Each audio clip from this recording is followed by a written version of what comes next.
Big Rab Show Podcast is kindly sponsored by G1 Reeds. They are the champion's choice, with many bands around the world playing G1 products, providing everything you'd need to hit the circle or the big stage. So, check out g1reeds.com as they keep the lights on here at the Big Rab Show Podcast.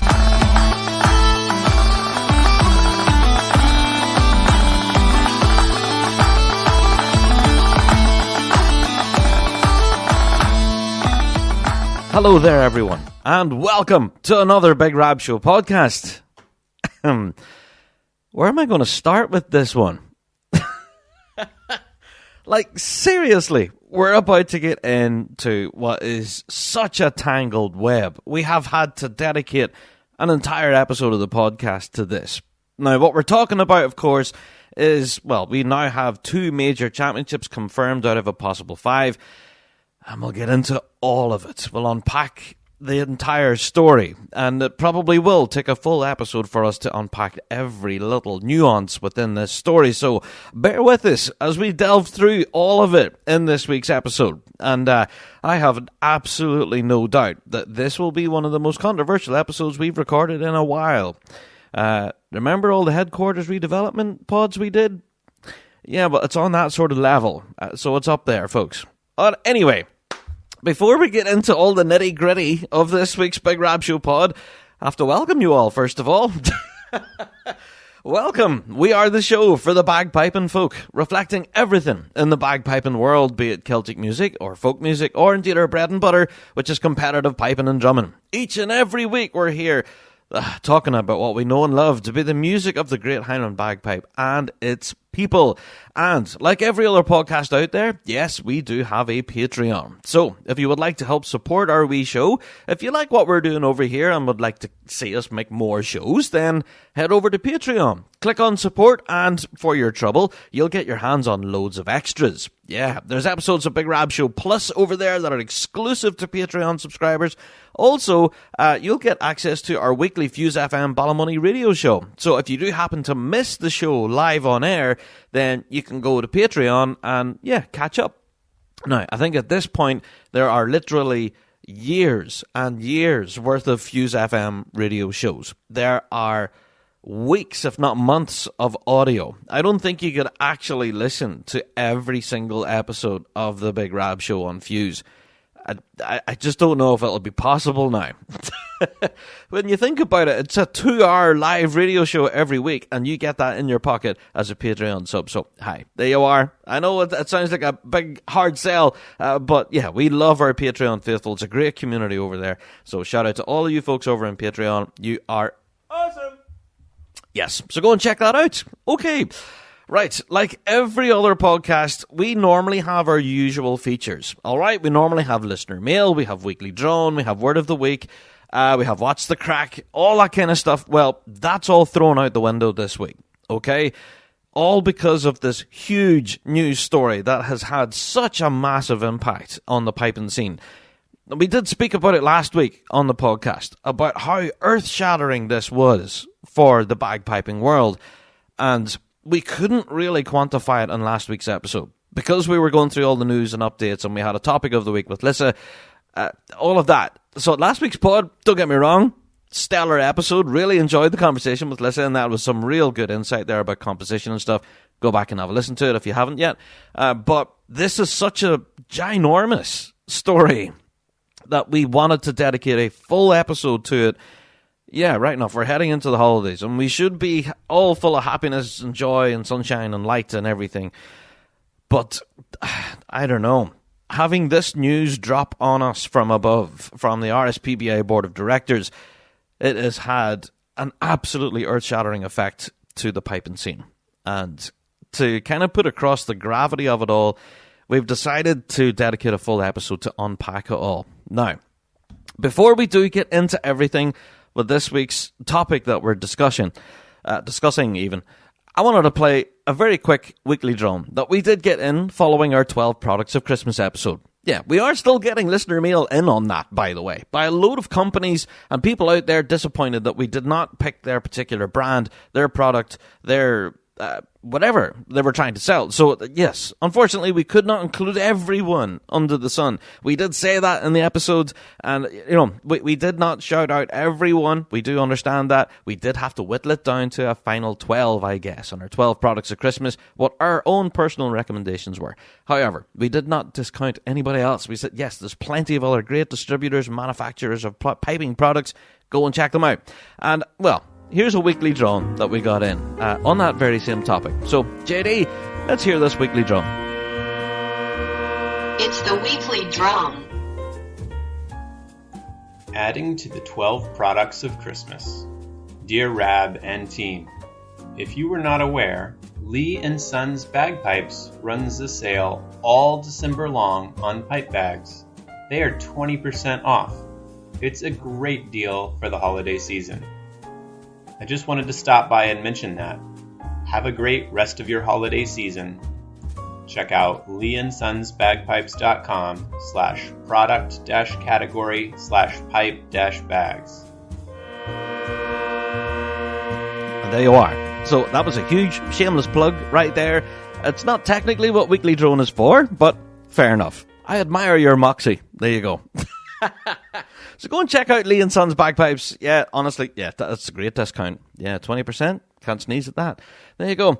Right, I'm going to get into everything. Now, we're going to tackle this huge story with only, well, the prospect of only having 2 major championships in 2024. Yeah,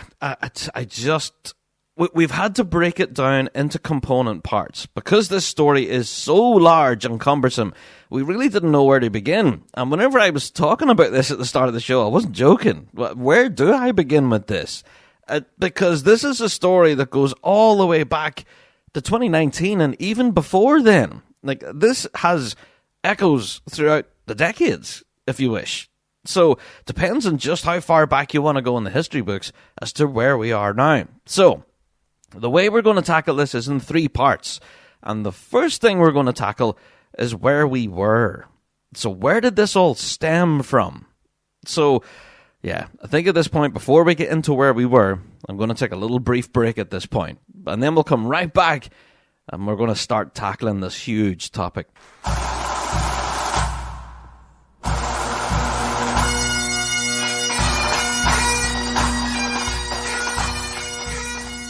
Do you wish piping could be fun again? Bagpipers around the world continue to struggle with their instrument, despite hours of hard work trying to get better. Bagpiping should be fulfilling. Your hard work should pay off, showing improvement and the freedom to express yourself musically. Or why do it? The Dojo University believe every piper should be able to free themselves from musical frustration, proven over more than a decade of successful teaching and accessible anywhere with an internet connection. The Dojo is unlike any other bagpipe learning experience in the world. Let the Dojo channel your enthusiasm into a fun and fulfilling program that will empower you with the knowledge to fall in love with piping all over again. So go to dojouniversity.com/Big Rab and take advantage of our 30-day free trial of Dojo Premium membership. Join the global community of students today and rediscover the fun of bagpiping. dojouniversity.com/Big Rab for a 30-day free trial.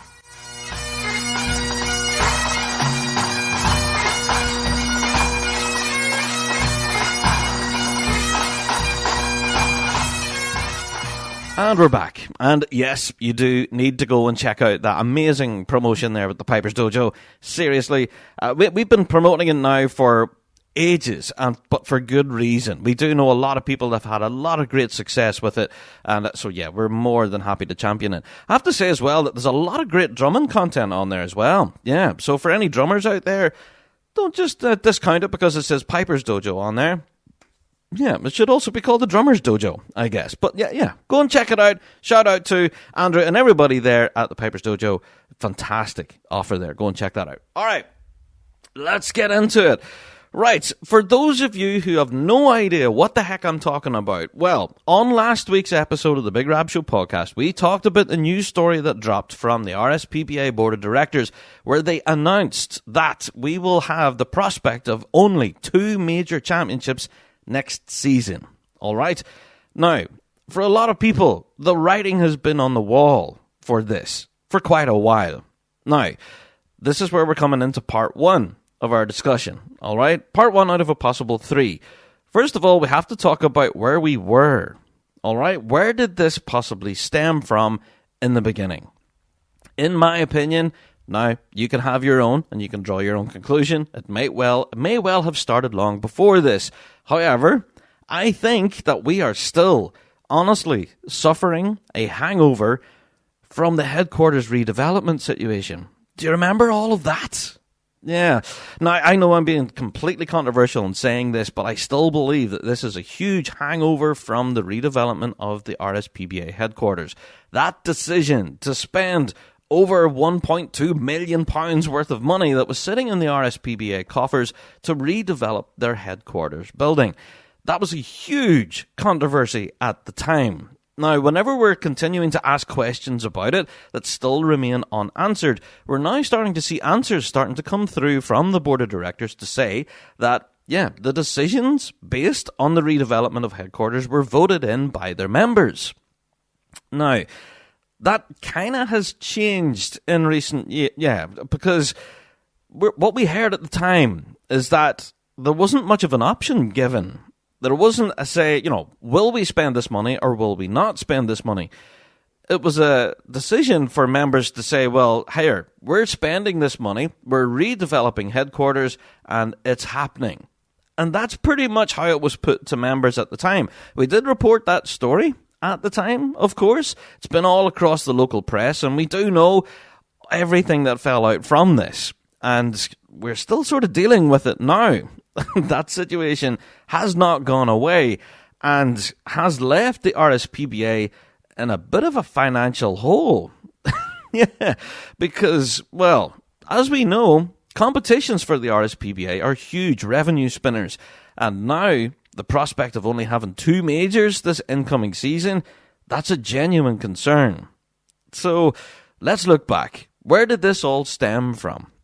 The decision by the board of directors to redevelop the headquarters building in Washington Street in Glasgow and spend $1.2 million of members' money on a building in Glasgow was a controversial one. There was articles aplenty. We have 2 or 3 different podcasts dedicated all to that issue, which still has not, it hasn't borne fruit, I guess. There has been countless questions asked. There has been requests for publications on the tendering process. How was it tendered? Oh, there was 5 tenders received. There was 5 companies involved. Okay, what was the process? What was the criteria? How did we reach the decision to award a contract to whoever got the redevelopment contract? Oh, yeah, we'll give you that information. That has yet to materialize. As for how the money exactly was spent, 1.2 million is quite a lot of money. And when you consider that amount of money spent on one building, you would expect it to be all bells and whistles, wouldn't you? Like the building would be shining like a new penny and would be filled with all of the latest mod cons.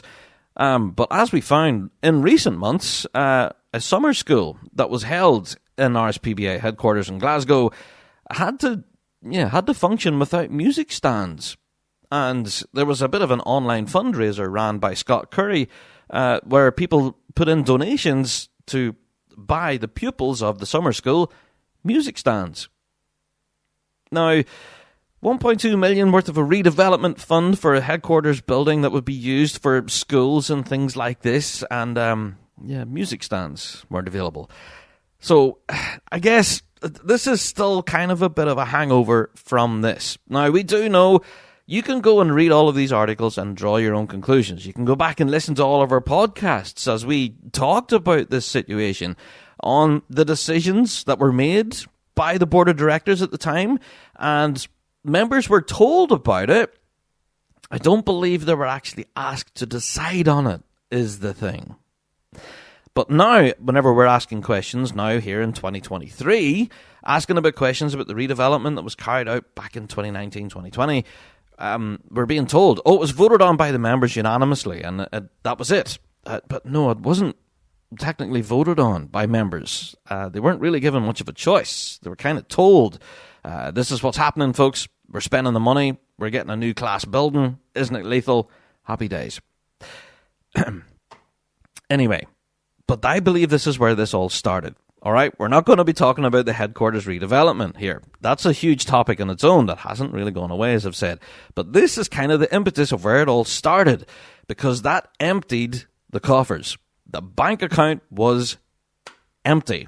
And the RSPBA themselves as an organisation were nearly running in the red. They did manage to keep things afloat, however, over the course of the pandemic with various different government schemes and loans and everything applied for. They did manage to keep the wheels turning. They managed to keep an administrative staff there and keep things going through furlough payments and things like that through the British government. They were able to keep things going up until they were able to open the gates again on a brand new season. Where the hope was is that, yeah, we're holding a brand new season, folks. Competitions are happening, so we'll start to see a new revenue stream coming back into the coffers, and things will be good. But,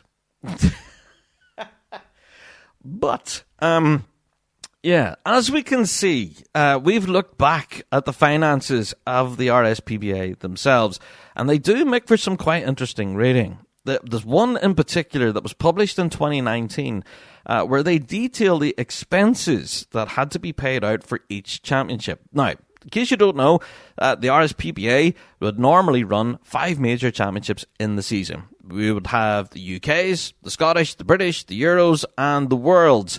The World Championships, of course, being the biggest one. And throughout all of these, all have their own different set of expenses. Now, you have... I don't know.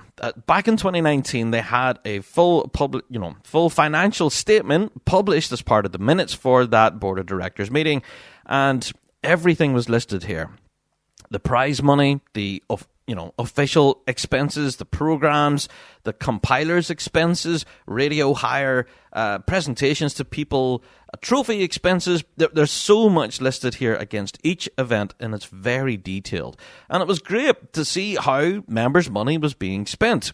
So you were able to go in and, for example, I'm just going to pluck out of the hat here, the 2019 British Championships. All right? 2019 British Championships, the prize money, the money spent on prizes was 22,300 quid. There you are. The compiler's expenses for the British, £262. All right, there you go. So the steward's expenses on the British Championships, 2,300. You're getting the picture. You're able to break it down for all the different levels within an event and how much it cost, and then basically a balance sheet for all members to see, right, this is how we spent your money this year. All right, we ran a European, a British, a Scottish, a UK, a Worlds, and this is how much it cost us, and the breakdown of it. Now, from what I can see, I have been doing plenty of research here. I've been getting guys on the Big Rab Show team to help as well, and we've been delving back through all of the kind of financial records, and from 2019 onwards, there's been no further breakdown like this. We do believe back in 2019, when the discussion around the headquarters redevelopment was happening, that detailed financial information like this was now suddenly seen as a negative and going, oh, hold on, maybe we shouldn't publish this.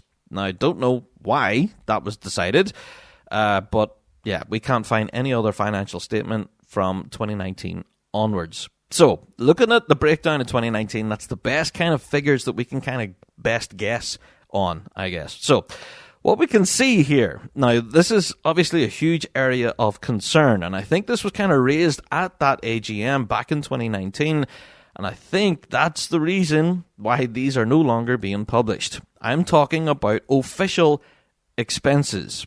Now, I'm not talking about expenses that were claimed by adjudicators. That's something different altogether. Yes, I, myself personally, I'm all for it. Pay your adjudicators. They are doing a pretty difficult job on the day, let's face it. So, yeah, adjudicators do have expenses, and they do need to be paid for their service. Absolutely. But what I'm talking about here is officials. Now, on the day of a competition, a person who is earmarked as an official would normally be a director. Yes, a member of the board of directors. And with each major competition, you can see here that there has been quite a large sum of money that makes up the makeup of every financial statement for each competition. So, for example, let's look at the Euros. The European Championships that was held in 2019, the official expenses as part of that competition was £20,589.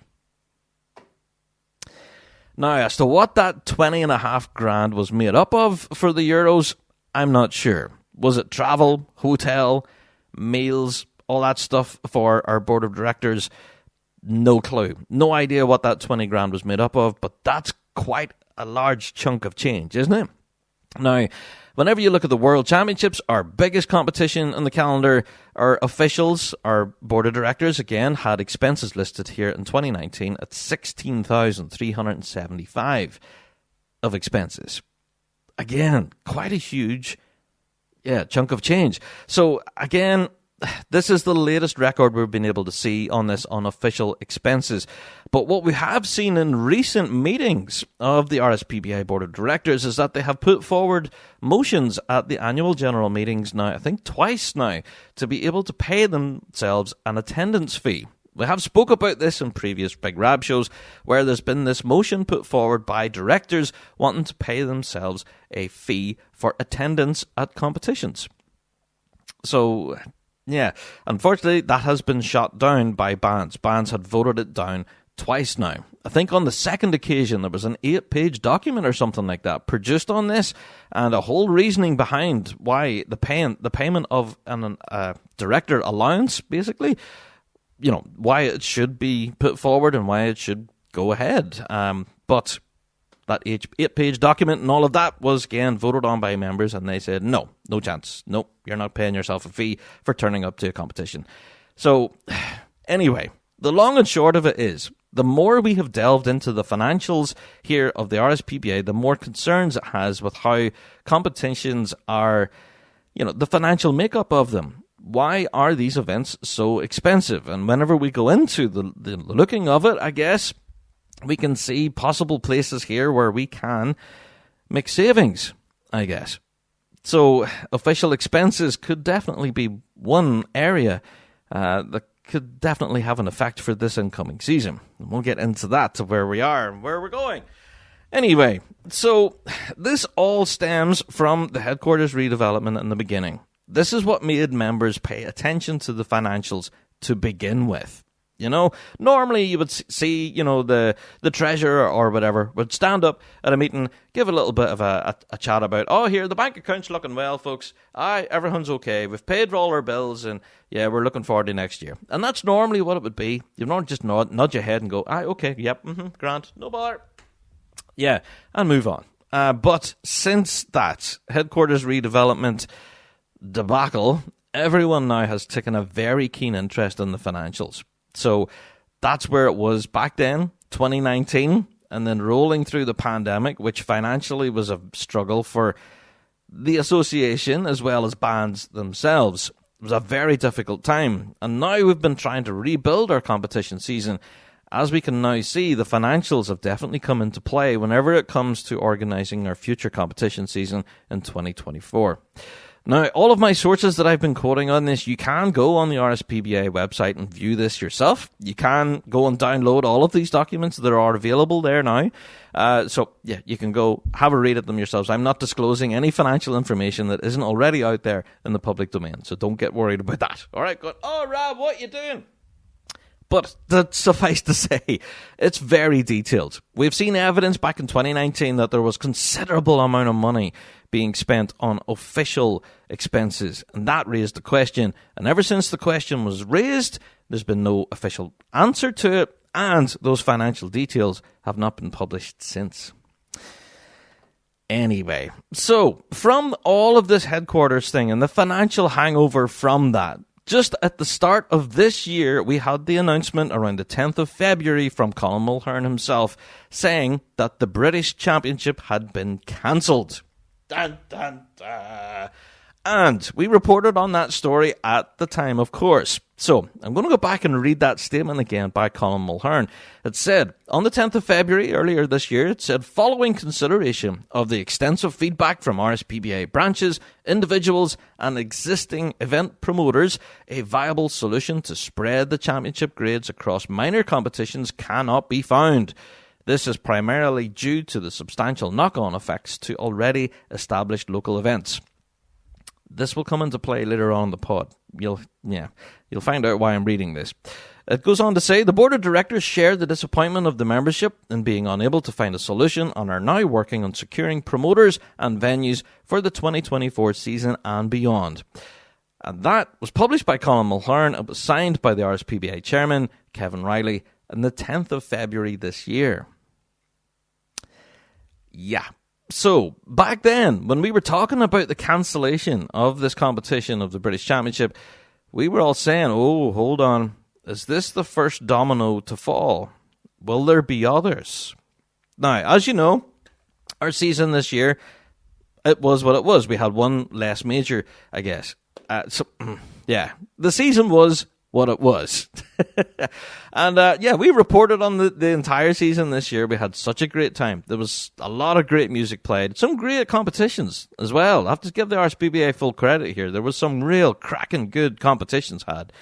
So I guess we'll move on from there. But yeah, the cancellation of that championship really did raise a few eyebrows. A lot of people, there was a lot of online social commentary on this, and a lot of people were going, oh, hold on, writing's on the wall here. That's the first one to fall. What's going to happen next year? But we did have that little line that was added in there by Kevin Riley to say that they're already working on 2024 with promoters and everything. Right. So that's where we were. Okay. Now, a lot of people were saying, of course, that, the writing is on the wall. Yep, that's the cancellation of the British. What's next? Well, yeah, for all of those people who were saying, I told you so, and there's a lot, that was where we were. So we're about to get into where we are right now, and that in itself is a very tangled web. But I just wanted to put everything into context first. Whenever you're thinking about this topic in its entirety, you need to think back over the decades, possibly. With the leadership who were in place throughout various, tales of controversy, I guess. And the redevelopment of headquarters was certainly one of them. And we're still sort of suffering that hangover, I guess. And then we seen the first major being cancelled, I guess, post-pandemic. And now we have what we have for the 2024 season. And let's get into everything now with where we are now.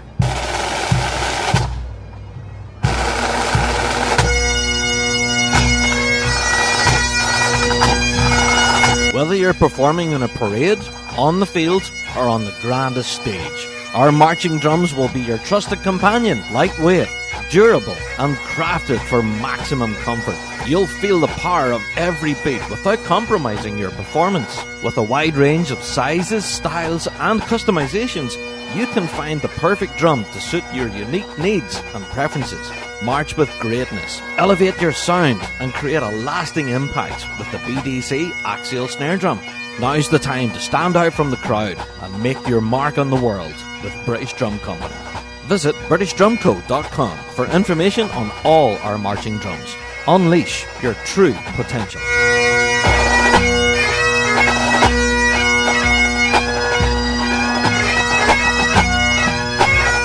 And we're back. Right, so that was where we were. Now, I'm sure I was kind of telling everybody news that you already know, all right? But we've put it into this week's pod for context, okay? Now, a lot of this stuff has been in the past. There's been a serious amount of strong opinions on it from across the range, I guess. We've done our best to cover it at that time, okay? So I've done my best to try and summarize what was back then quite a complicated thing with all of the financial details of, directors' expenses, meeting expenses, the sheer costs that it, took to run the office and then to redevelop it as well. And then now what we're left with is an office that I don't think anybody really uses it currently. I don't know if any band currently practices in it.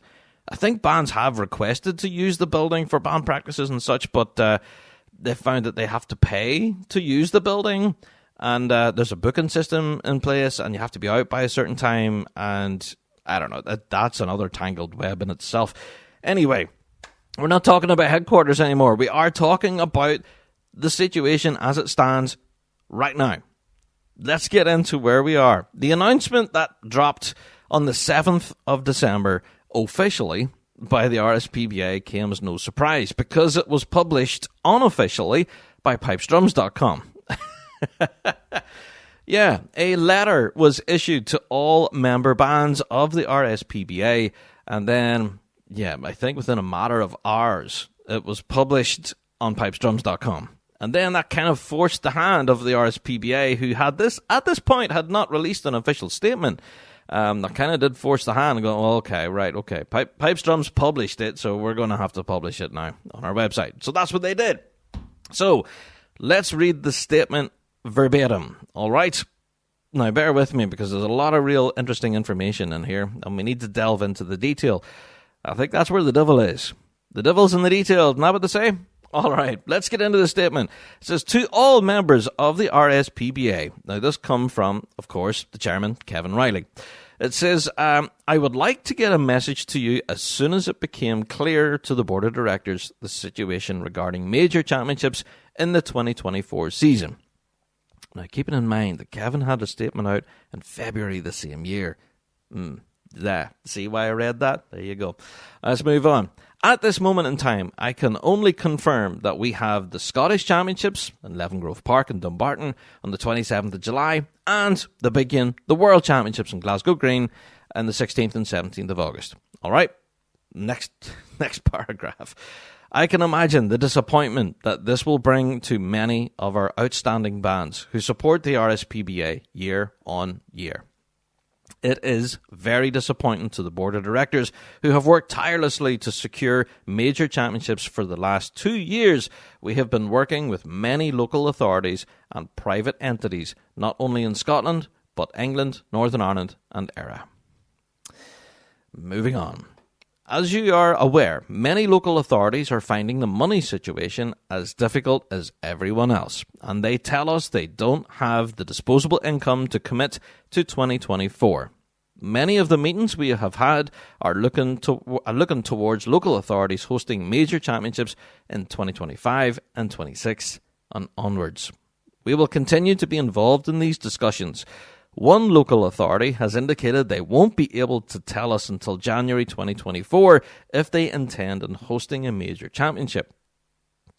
Okay. Next paragraph. The board of directors have a group in place to look at some alternatives for the 2024 season. More information will be distributed when I have it. All the very best for the 2024 season and have a Merry Christmas and a prosperous New Year. Are you kidding me? Sorry. All right. This statement, as we mentioned on last week's podcast, was an absolute bombshell to the piping world. I cannot tell you just how devastating this is to everyone involved in the competitive pipe band scene. Crazy. Absolutely crazy. And let's get into some of the points that was raised in this. Okay? Now, in this statement, at no point does the chairman mention that this was a failure of the board of directors to organise the 5 major championship. It was all very much pointed towards the local authorities. Now, in the past, we've been very aware that the local authorities running these major championships have been nothing but supportive, and if anything, have been running quite a lot of these events at a loss. And, putting forward the money and meeting the cost price, and if not exceeding it, and the budget-wise, to try and make sure that the event happens. And, in his words about the local authorities, a lot of them have been staunch supporters of pipe band activities in the past. Putting out a statement like this, I'm sure it could be potentially damaging, and it may well rub them up the wrong way, as we say here in Northern Ireland. And coming out with a statement like this, talking about the local authorities in such a negative light, that may kind of turn them off and possibly supporting any future event. That was a bit of a gamble, we felt. And we just don't know why that was included in the statement, why the need to kind of, not badmouth, but to kind of say, hi folks, look, it's not the board of directors' fault here, it's the local authorities. It's all their fault. They don't have the money to pay. And that's it. All right. So I don't know. Look, the other thing that I found really interesting about this is the group that they have now in place to look at alternatives. All right, now there is no details as to who is in this working group. The board of directors, I'll just read the paragraph again, have a group in place to look at some alternatives for the 2024 season. Who's in this group? What alternatives are they looking at? Are they looking at alternative venues? Or are they looking at what you tried before but didn't work and bringing major championship titles to minor competitions? Well, that gets unpacked in a little while, and we'll talk about that. But yeah, this major championship group that has been established, no idea who they are, what they're doing, but we're fascinated to find out a lot more. But the situation as it stands right now, we have 2 major championships confirmed for 2024. Now, there's been no mention of this being a failure on the behalf of the board of directors to be able to secure 5 major championships for this incoming season, but it has, as you can imagine, raised a ton of eyebrows in the bagpiping world. And ourselves here in the Big Rab Show, we have been in receipt of, hundreds of emails ever since this dropped. Our email address is always bigrabshow@gmail.com. Never changes. You can always email us in. And I have no doubt we'll get some emails after this week's episode. So bigrabshow@gmail.com. There you go. Send them in to us. So, right. We got a ton of emails, and a lot of you wanted to remain anonymous. And that's fine, and we will continue down that line. A lot of you will not want to be disclosed. But the amount of people out there who were saying how bitterly disappointed they were is an understatement. There's a lot of players out there, pipers, drummers, drum majors, who have had a great 2023 season, perhaps have had an incredibly successful season, and found themselves, who were originally playing in a lower grade band, now being given the opportunity to play in a band possibly in the top flight. All right? And now you were thinking, oh, what a chance. Wow, I get to play 5 major championships in a grade 1 band for the first time. Imagine that sense of pride, achieving that, and being able to pull the uniform on and head into the circle with your band in grade 1. But now, that's only going to happen twice instead of a possible 5. Yikes. That was just one example from a few people out there was saying all the work that they've done over the last few years have come to fruition. They now got their chance to play in the top flight. And now, essentially, a lot of it has been taken away. Let's move on. I think we're going to try and lift the mood a little bit. As much as this is as negative as it is, and let's face it, it is hugely negative, we're about to get into some weekly drones. Hopefully this will raise our spirits a little bit. I know a lot of you folks out there have been submitting weekly drones. There's been a lot of them. But first of all, I think we got a message in here from old Joe. Hey, Rab, it's your pal, old Joe. Just wanted you to know that the holidays are here, full of cheer, and the only thing I want for Christmas is for the RSPBA to do its damn job. The hot tub can only get so full, and bands here need competition. God bless you, Rab, and God bless the Big Rab Show. Okay, and God bless you, Joe Biden. There you go. That was a very random one. Oh dear, I don't know. This chat GPT thing is very concerning because that sounded real, didn't it? I don't know. Do you think Joe Biden is a piping fan? Anyway, I don't know. There you go. That was fun. So, yeah, a lot of people complaining. We need competitions. All right, but let's seriously get into the first weekly drone, okay? Oh, right. JD, come on, lay us on us. But have you got a weekly drone? I know you do. Let's hear it. It's the weekly drone. Pretty disgusted with the RSPBA at the moment.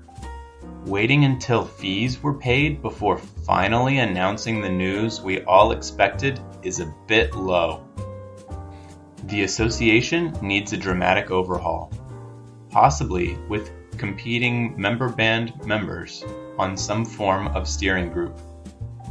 There will be organizations somewhere that can help to get the other majors over the line, I'm sure.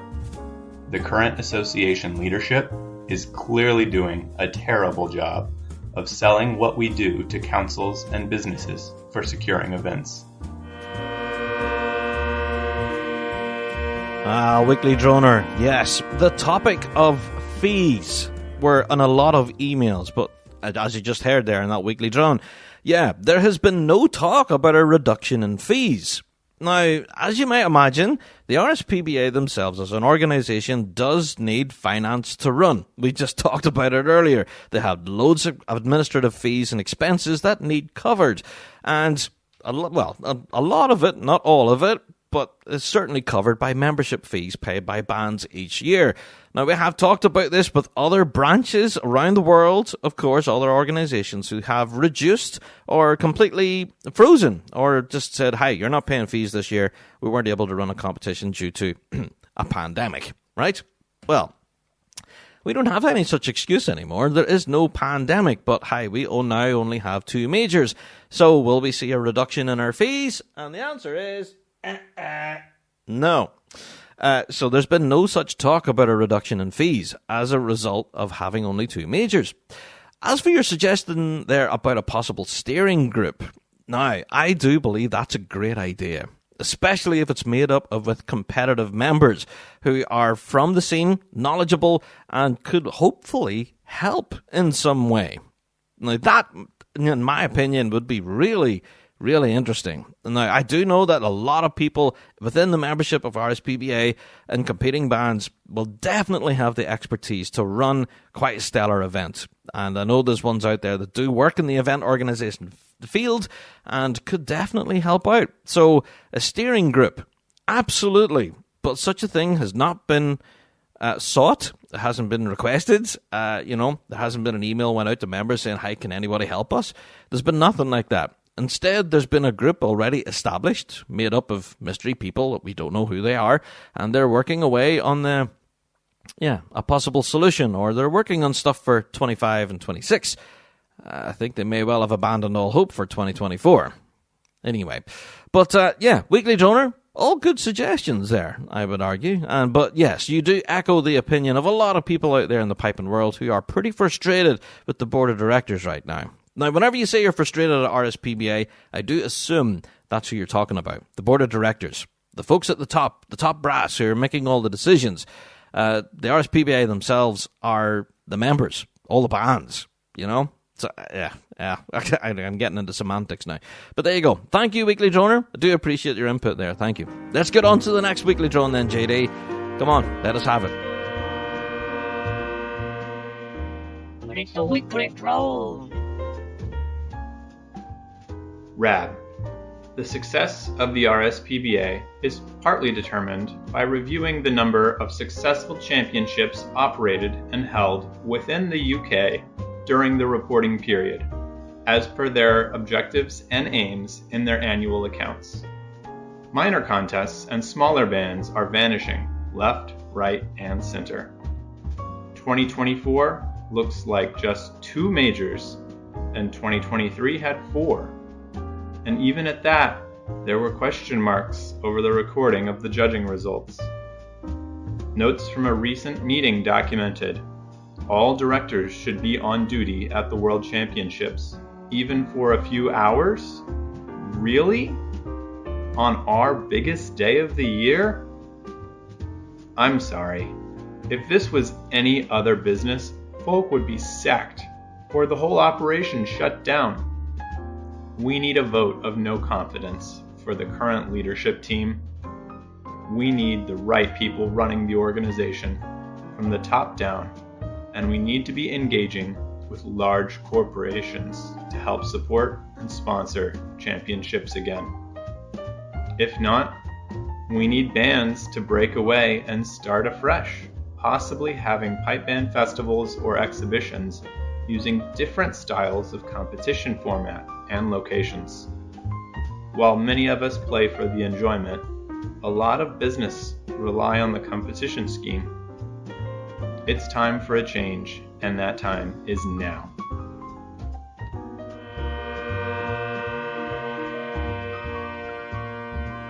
Some strong opinions there, I think, Weekly Droner, but yeah, all perfectly valid and has been part of the conversation right now.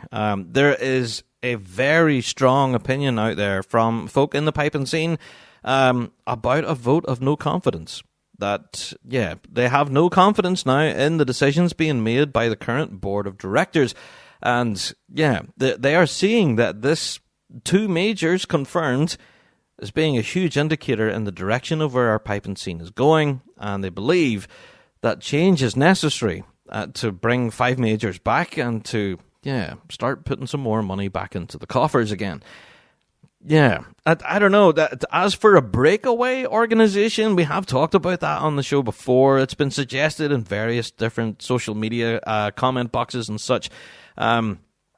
Yeah, I just don't know how that would work. I'm not a huge fan of, golf, I think, is one example where they had 2 rival organizations.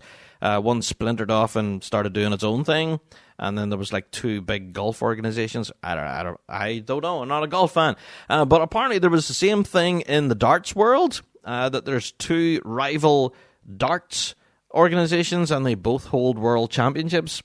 So, again, I'm not a darts fan, but, you know, you do see examples of this in the sporting world, you know, where someone who's a race car driver wants to go and race in a certain organization and then says, I want to go over here and make more money and race for this other organization.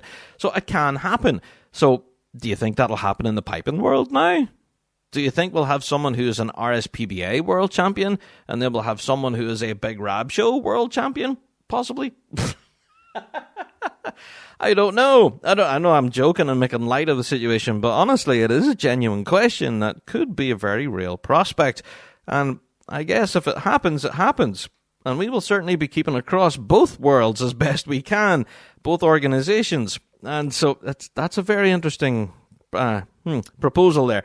But yeah, as for where we're going and the possible vote of no confidence and all of that, we'll talk about that in the 3rd part of this week's pod, all right? Because that's kind of the repercussions of all of this and where we're going. But right now we're talking about where we are, okay? So, well, hi, first of all, thank you to those weekly droners for submitting those. Really appreciate it. And, of course, as always, you can send us on your own weekly drones, bigrabshow.com, big button right at the top of the page. And, yeah, you can send us in your own thoughts and opinions on this situation. Yeah. Completely anonymously. There you are. So that was a couple of listeners there who did just that. Okay, let's move on to the next part of where we are now. Now, as I've just said, I read the statement that was published there on the RSPBA website on the 7th of December, and the very next day, this, I don't know, I was quite amazed by this. There was an article published in pipingpress.com. Now, pipingpress.com have been relatively quiet this last while, and we do know that Piping Press seem to have some sort of exclusive access to the chairman and the chief exec and all of these people who are part of the board of directors and the top brass within RSPBA, and we do know that they give frequent interviews to Piping Press, and they publish these interviews, and the following day, the next day, the only reason I'm giving off, right? You're all going to laugh now. The only reason I'm giving off, is because every time I email into RSPBA, it's like it goes in the bin. You may as well forget about it. And whenever I phone the office, the person that works in the office, they know me, and they're quite cordial and say, "Yes, Rab, no problem. If you could put that in writing to us, and we'll get back to you. We promise we'll get an answer. Okay, no problem. Even if it's a no, I'd be quite happy as long as it's something. Just tell me, nah, Rab, we're not up for an interview or whatever. Cool." So yes, we'll get back to you, and just send it in writing. And so send it in writing, of course, it disappears. Poof, gone. Well, that seems to be our experience here in the Big Rab Show, right? No matter countless attempts to get interviews with anyone from the board of directors, that's always just, I don't know. You may as well just whistle in the wind, as they say. But here we are, pipingpress.com. The very next day, following this huge announcement, they have an interview published with Kevin Riley, the chairman of the RSPBA. Right, so let's get into this article because it really does make for quite interesting reading. Now, Kevin Riley, who is the chairman, had apparently confirmed that nothing is off the table in the association's quest to find venues for the 3 major championships next summer that hadn't been confirmed. So he is quoted here as saying, if, for example, the Kyle Games, all the All-Ireland Championships come a-calling, then they will consider them. Now, that was a lot of the online chatter. There was a serious amount of online commentary, all talking about this situation following the publication of this article, some of which we're about to get into. And yeah, they were all talking about, oh, well, what about this venue and this competition, that competition? Yeah, but it looks things Kevin Riley is up for talking about all of these, you know? Nothing's off the table. He also says here, it is time to think outside the box, said Mr. Riley. We have a team actively looking at all the options. This also includes sponsorship. We might have to take on shared responsibility with an events organizer. Now, that one interested me. The reason it interests me, because I do know in the past, with various other major championships way before the pandemic rolled in, is that sponsorships by big companies at the time were offered to RSPBA. Said, hey, we're going to pay you X amount of pounds if you would allow us to put, you know, like advertising bollards around the arena. You know, we will pay you, I don't know, a silly amount of money if you would let us put like bunting up or something that has our company name on them. And the RSPBA turned it down, apparently. Yeah. But now, suddenly, this is now an option. And I'll leave that one there. Kevin goes on to say, our team is working tirelessly. Oh, I've just read that one. What am I talking about? Oh, no, I haven't. Right. Our team is working tirelessly. Tirelessly to find solutions. We are open to any date, any geographical area, and we have contacted towns all over the north of England, Scotland, and Northern Ireland. That's news. We didn't know that. But there we are. We have it in a quoted article right now. Moving on, he says we have produced a pack detailing how they would make money from a championship. The economic impact is positive and considerable. Okay, let's move on. It is estimated, for example, that Dumbarton makes between 1.5 and 2 million pounds from its staging of the Scottish, and they give free entry to everyone. Right, I'm going to stop reading now at this point. I can't go any further. I want to know, where did he get these numbers from? Okay. The revenue made by Dumbarton and from this competition of 1.5 or upwards to 2 million pounds in revenue? What? Okay, I just don't know where that information is quantifiable and how it's being portrayed out to other areas to say, right, okay, if you host the British Championships, you're going to bring in at least 2 million quid to your town. Right, I just don't know how that is possible. I would be really interested to see how that is quantifiable, how it's verifiable, how it's put together. I just don't know. So, I don't know. All of this conversation about thinking outside the box, looking for alternative financial arrangements, working with promoters and event organizers, I'm going to throw myself under the bus here. All right, now I know this is a controversial episode already, but I'm going to suggest something that might be a bit crazy here. But why hasn't the out-of-the-box thinking been used years ago?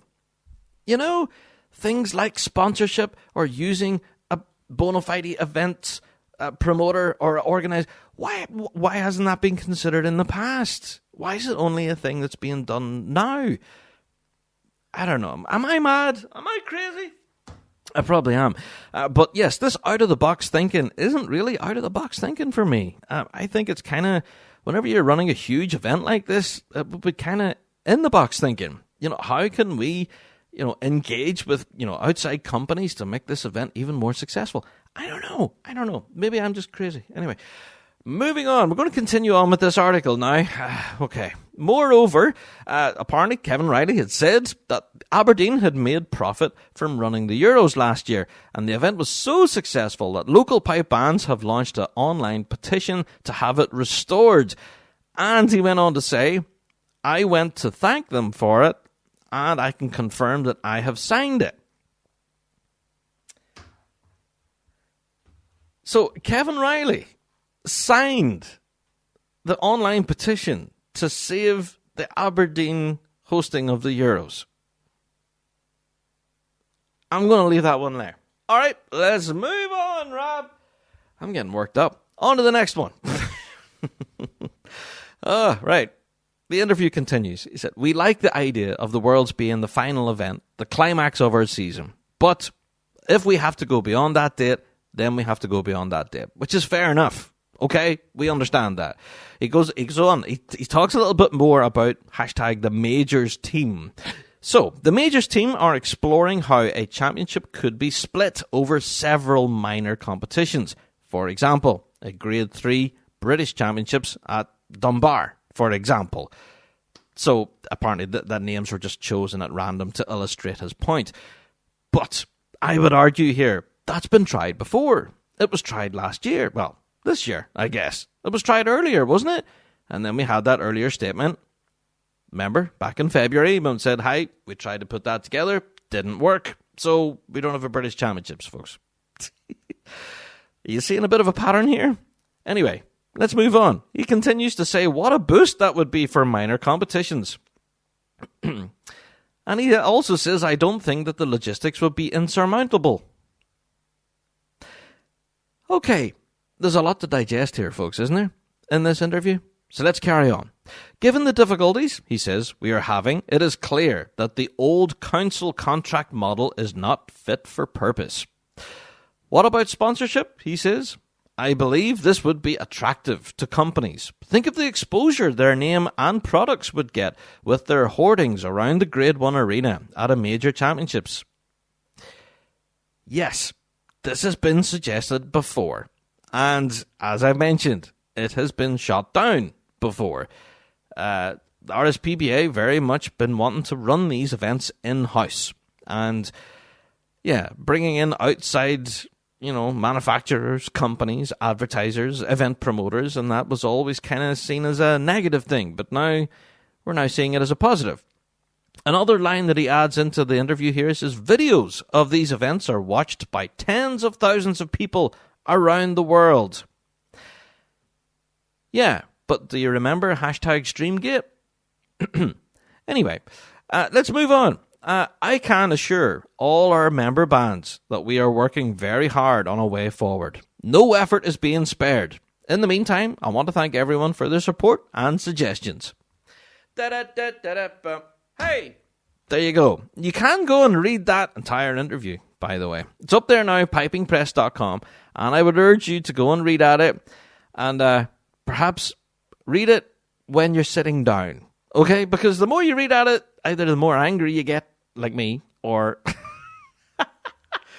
oh, man, I just don't know. It just continues to ask more questions. Like, why was this out-of-the-box thinking not employed before we have the situation we have now? Why only now? Right, so again, if you do want to read that article, do draw your own conclusions, okay? All right.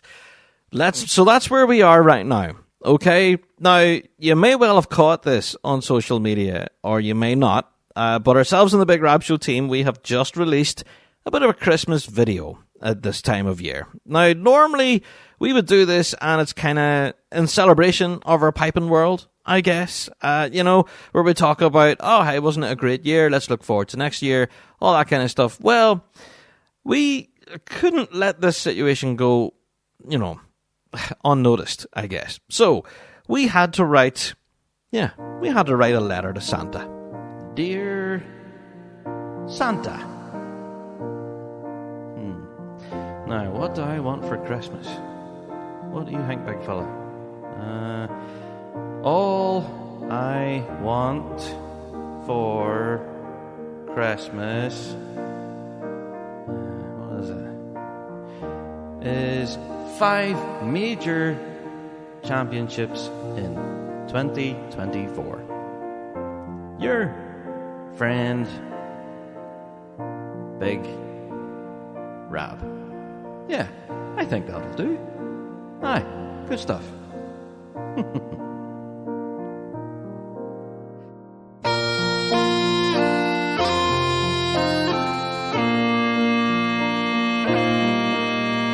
Silent night, holy night, board of directors, head out of sight, dropped a big bombshell on this festive time, sent a bunch of emails to spread the good news. Only 2 majors confirmed. Only 2 majors confirmed.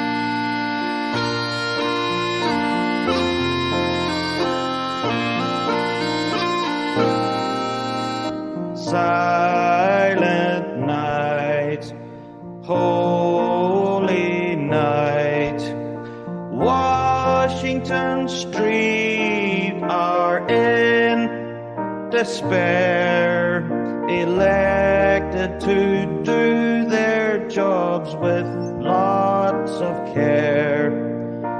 Bands all around the world are going spare. Any funders out there? Are any funders out there? Silent night, holy night, Kevin Riley is the chairman. Board of directors are devising a plan. Bands won't speak out, they're afraid of a ban. Only 2 majors next year. Only 2 majors next year.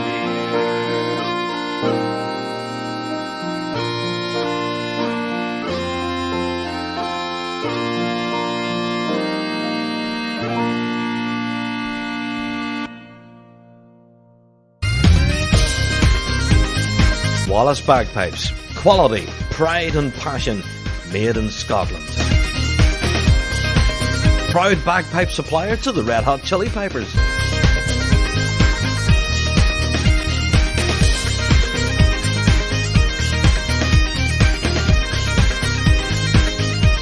Visit wallacebagpipes.com for more information or contact your nearest dealer.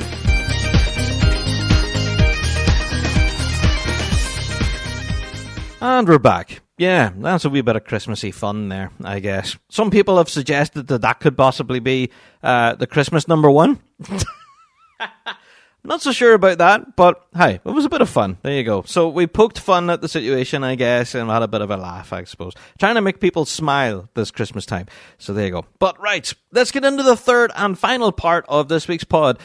Dealing with this terrible situation, I guess, of having 2 major championships in the calendar and naught else. Right, where does that leave us and where are we going, I guess? Well, into 2024, we're going into a season with just 2 major championships. Now, this has huge repercussions in the bagpiping world. Number 1 has to be financial. As we've mentioned at the very beginning of the pod, that competitions are a huge stream of revenue for the RSPBA as an organisation. Obviously, the World Championships being one of the biggest, but obviously having 5 majors is a lot more lucrative than having 2. Now, will we see the RSPBA doing some financial moving and shaking and being clever and hopefully, again, continuing to put money into the coffers? Or will they just draw a line under this season, say it's a dead loss, and then, right, okay, we're looking at 2025 now? Don't know. But also financially for the bandsmen and women, the competitors out there who have invested a serious amount of finance and time in the want of being competitive, in the hope of lifting that major championship. And now they no longer have that option. That's a huge investment that is no longer going to be paid back, I guess. So that's a huge loss in itself. Another loss, possibly financially, is for all of those manufacturers, distributors, tutors. There's so many people out there that depend on the competitive season for their livelihoods. All right? Now, all of those people that you see that have stands and stalls at events, the vendors, obviously, they depend heavily on events like this. But people will no longer be racing out to get a brand new set of sticks because their previous set cracked over the weekend. Or, we threw a drum head on Saturday, we had to get a new one. So, sales of instruments, equipment, uniform, all of that now that we don't have a huge competitive season to deal with, I dare say that we will see a huge financial decrease in money being invested in piping equipment, instruments, paraphernalia, all of that stuff. We dare say that we will see a huge financial downturn for a lot of our businesses in the piping scene. That will be a massive impact that I don't believe has been fully considered at this point. The reduction of major championships will have a knock-on effect for all of our manufacturers, distributors, everyone involved in the piping scene will take a huge hit as a result. Now, I don't know, that I've talked about the investment of time and effort by the membership themselves, but also for those who are making money as part of their livelihood. But we also have to talk about the various different areas in which these competitions are held. Now, we give figures earlier that Kevin Riley said in his interview of 1.5 to 2 million being made in Dumbarton.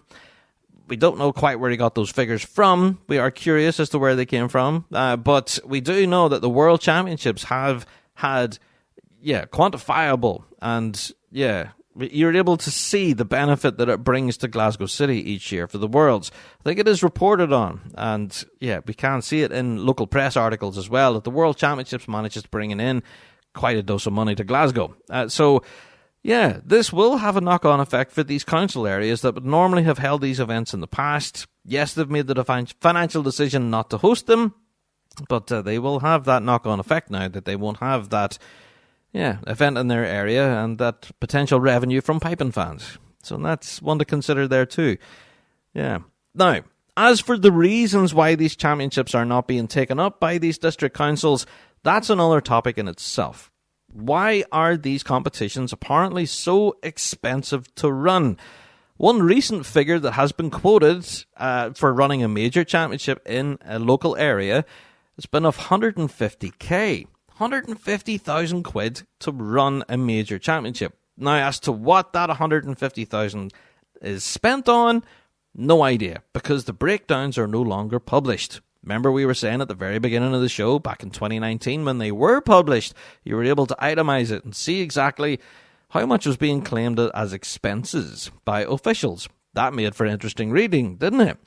But, those are no longer published, so we've no idea how such a price tag is able to be reached. So going to a district council and saying, hey, we want to throw the Euros in a field outside your town. Do you want us to come? And the council would say, okay. Well, how much does it cost? 150 grand. All right. So we will pay you 150 grand to bring your competition to our town. And what are you spending that 150 grand on? Well, we've got expenses, administrative expenses, we've got prize money, trophies, travel expenses, hotels. Can you see what I'm getting at here? Yeah. When will the council see money coming back into their town? I guess. You know, what's the money coming their direction as part of their investment? Difficult to sell, isn't it? So whenever you're looking at things such as, you know, governance costs, salaries, expenses, heating, lights, broadband expenses, website stuff, there's all of that to consider as running, you know, a major championship. So, I don't know. Is it attractive to district councils now? So as Kevin said earlier in his interview in pipesdrums.com, that no longer seems to be fit for purpose, that council contract model. So will we see a change there? Don't know. We'll have to wait and see, I guess. So anyway, we're now talking about the possible implications for having only 2 majors this incoming season. And yeah, it's just bitterly disappointing for everyone in the piping scene to be where we are right now. I have to say, this can only be measured in a way that we mentioned on last week's pod, and we were talking about our word of the week being failure. Throughout all of these interviews, statements, online commentary, comment section, all that stuff, never once have I seen so many people saying that this is a huge failure by the board of directors. As you heard earlier in our weekly drones, people are so disappointed in the board of directors here. And they're saying that this is a huge deal.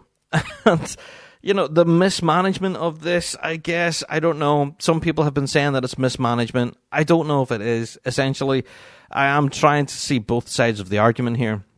I do understand that financial times are tough, I guess.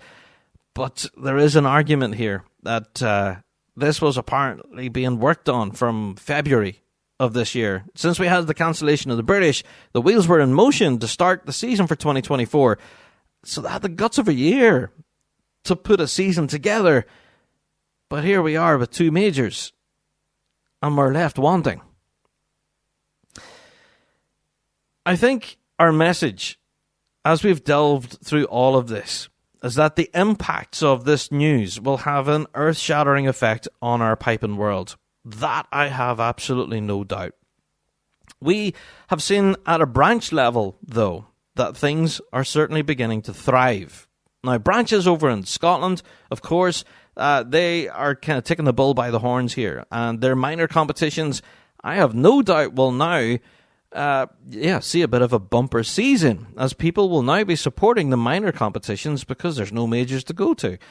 Very similar situation to right here in Northern Ireland. We've seen the RSPBA Northern Ireland branch putting out a statement saying that they're very much in full flow for organising a season this year, including some festival events, as well as an indoor competition as well. So, yeah, things from a Northern Ireland perspective certainly seem to be in a very positive place.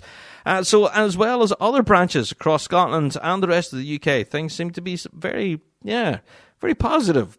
But not so positive when it comes to the majors. So you can understand the bitter disappointment that's faced by membership out there who just want to go out and play. They just want to go out, play music with their friends and compete against the best and walk away potentially with that major championship under their arm. I just can't tell you how important that is. Well, if you're listening to the Big Rab Show podcast, you probably already know how important that is. The competitions like this are the lifeblood of the bagpiping world, especially the competitive bagpiping world.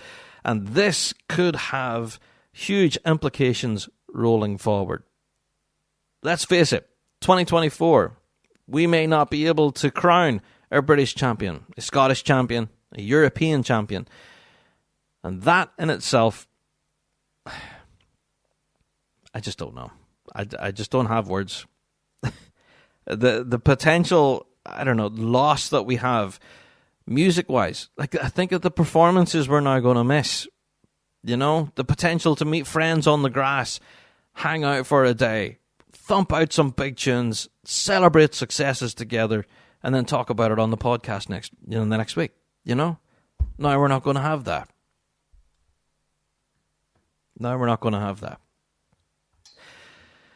So, I know we're preparing for the holidays. All right. Next week's Big Rab Show podcast, we will be having the first of what will be the start of a series of 3 Big Rab Show podcasts over the course of the holidays, as we have some huge, big-name interviews looking back at the 2023 season. Thank you, everyone, for indulging us this week as we delved into this huge topic. It's a controversial one. I have no doubt there's stuff here I've gotten wrong, but I have to give a shout out to all of the Big Rab Show team who has helped me immensely with our research, including you folk out there as well who have sent in your commentary, questions and queries, emails aplenty, and weekly drones as well, and trying to help piece this huge story together. There is a wealth of information out there, folks, that you can go and delve into yourself, and honestly, you can get really lost in the woods. A lot of people have been saying that the writing has been on the wall for a long time. This has all pretty much stemmed from the very beginning with that redevelopment of RSPBA headquarters and where did the money go, and that's kind of the start of it all. And then here we are now in 2023 having a huge announcement that we have potentially 2 major championships next season. Right, before we leave you, I do want to address a lot of comments that we got on our email, bigrabshow@gmail.com. A lot of people were saying, well, isn't it in the articles that, the articles of association that the RSPBA need to run 5 major championships in the season? Is that not in the articles of association? Well, I can tell you, no, it isn't. It was changed. Yeah. It used to be in the Articles of Association. It used to read, and I'll now quote verbatim, it used to say, organise and operate the World, European, British, Scottish, and all major pipe band championships held within the United Kingdom. That's what it used to say. However, at an AGM, an annual general meeting held in 2021, this was changed. There was a special resolution proposal that was put forward. You can go back and read at it if you want. At that meeting in 2021, Article 13.3, a special resolution proposal, was proposed and passed by the membership in attendance. It was voted on and passed. It now reads, organise and operate all the major pipe band championships run under RSPBA rules, protecting the registered titles, World Pipe Band Championship, and the World Pipe Band Championships. That's it. Doesn't talk about operating 5 majors. Doesn't mention the European, British or Scottish. Doesn't mention that it has to be held within the UK either. Now, as to how the discussion went around this proposal and how it was passed, how it was put to members, and no idea, I wasn't in the room. But the membership who were in attendance at the AGM that year seen no issue with it, voted it in, said, yeah, okay, go ahead and change it. Doesn't mention any other major championship, but that's fine. Go ahead and change that Article of Association. And now here we are, 2 years later, and looking back at the Article of Association, that's no longer there. The RSPBA are not required by the Article of Association to run a European, a British, a Scottish. That's it. They're not required. So I'll leave that with you. I don't know, folks. This seems to be such a downer episode this week, and I didn't really want to be such, but this is such negative news. We had to dedicate a full episode to it. Thank you. If you've managed to last to this length in the podcast, you deserve a medal. Well done. Such a huge, heavy topic, and it's very emotive as well, I have to stress. Now, if there is anyone out there that I have so aggrieved or annoyed in such a way that you do feel completely offended, then, I guess you can get in contact with us and we'll discuss it. We've done our best to try and verify all of the information that we've reported in this week's episode with quantifiable evidence. You can go back and read all of this stuff and draw your own conclusions, I guess. A lot of the stuff that I've mentioned is published on the RSPBA website. You can also go to that article I was quoting there in pipingpress.com. And there was a lot of online social commentary as well on our social media on the Big Rab Show, where a lot of the folk from the piping world were reaching out and giving strong opinions on where they believe the 2024 season should go. But I think the overarching thing with all of this conversation that we've been talking about is that this is earth-shattering news. It is such bad news. And the bitter disappointment from the competitive piping bands out there is palpable, is the word I'll use. I have to say, the message that we want to put out there is we're all there with you. We are all as disappointed as you folks are. All right? Ourselves in the Big Rab Show, each year we plan our season ahead of time. We make travel arrangements like all of you guys to attend each competition as it happens. And we make plans to, have cameras on the ground so I can, head out and make podcasts at these events and talk to people and cover the competition season as it happens. And that will be considerably reduced this year, this incoming year. I do hope that this is stuff that Rab got wrong. I hope to be wrong on this. I hope that 2024 will turn out to be a bumper year, and I can look back at this episode and go, Rab, come on, what's wrong with you? So I hope that's the case. I can't stress enough that talking to a podcast like us, giving your opinions, and in some cases, spitting venom and vitriol in our direction is the wrong direction to spit that venom and vitriol. I would urge you that if you do have such strong opinions, voicing it towards a podcast is the wrong direction. I would urge you to voice all of those strong thoughts, opinions in the right direction, which would be at the board of directors. You can contact them. You can email them. They may well ignore you, like they do us, but you can contact them. Every member band out there does have a band secretary, and that band secretary should be attending branch meetings and should also be attending RSPBA headquarter meetings. There is an annual general meeting coming up, and we have no doubt that meeting, we're going to see some fireworks fly. As you've just heard, the voice of the piping folk out there, there is bitter disappointment, and there has been calls for a complete clean of house, as they've been saying. A vote of no confidence in the current board of directors and a complete mishandling of the situation as it sits. That's all I'm going to say on that. We don't really have a strong opinion either way on this whenever it comes to the board of directors and how they were organising competitions, because we don't have enough information to hand as to the costings of this, who all did they reach out to, how long was the process of saying yes or no, how many meetings took place. All we've had is statements and interviews saying that they were working tirelessly. That's all we can go on. So I guess we'll have to wait and see. The evidence will be at the AGM, where I have no doubt that this will be discussed at length. And hopefully we'll see a little bit more financial information with how this past season went, but also any possible financial forecasts as to what this impact will be. It's very worrying times. Yikes. Anyway, everyone, that's been a huge and very heavy podcast this week. Difficult to produce. I have to give full credit to everyone on the Big Rab Show team for helping me with this research, putting all of these crazy notes together, and I'm talking there's pages here. To all of the people out there who's emailed us in, bigrabshow@gmail.com, thank you for all of your opinions and thoughts. Of course, they've all they haven't hit the air here. I haven't given your names out, of course. A lot of you didn't want that. But also to our weekly droners as well. Shout out to JD for recording those. Thank you, JD. There were quite a number of weekly drones that did hit the cutting room floor because they did mention names, and there was a pile of accusations in there that we couldn't stand over. We didn't want to end up in court. But let's say that there's a lot of very strong opinion out there and a lot of very hurt people out there in the piping scene right now. And we're right there with you, folks. We are right there with you.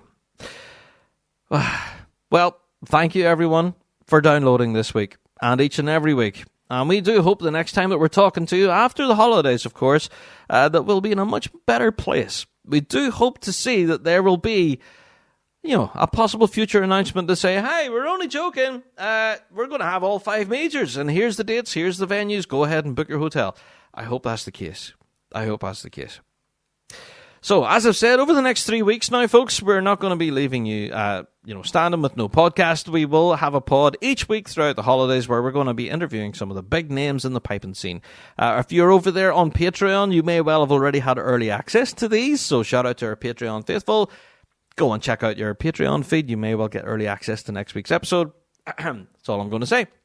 But yeah, over the next 3 weeks, we have some special pre-recorded episodes of some real stellar, great interviews from some of the big names in the piping scene that you're definitely going to want to catch. Thank you, everyone, for quite a heavy episode this week. And I guess try to remain positive. Continue to attend your band practice, because you just never know. Those minor competitions could turn out to be absolutely blistering. And I'm looking forward to some good tunes being played in a minor venue this year. As well as those 2 majors. Let's say Dumbarton is going to rock the house this year. I can't wait for Dumbarton now. All right, folks, I am out the door. I will see you all again on the next Big Rab Show podcast. Until then, all the best.